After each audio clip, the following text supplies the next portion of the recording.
কার কাছ থেকে মাটির জিনিসপত্র গড়া শিখে এসেছে, কাজও করছে। সে 2-3 দিনই, তারপর আবার সেই আগের মতো ওই হারানখুড়োর পাল্লায় পড়ে একটা হোটেলও খুললো। এখন সেটাও বন্ধ। ঝাঁটা পেটা না করলে কোনো কাজই করে না। মা, এসব অকথা কুকথা কেন? আচ্ছা, আমি দেখে আসছি।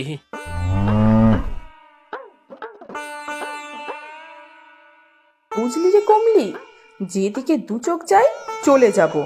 এই মানুষটাকে নিয়ে আর পারছি না। হার জ্বালিয়ে মারলো। সারাটা দিন খেটে মরি সংসারের জন্য, আর বাবু গায়ে হাওয়া লাগিয়ে ঘুরে বেড়াচ্ছে। রোজগার হোক না হোক কোনো হেলদোল নেই।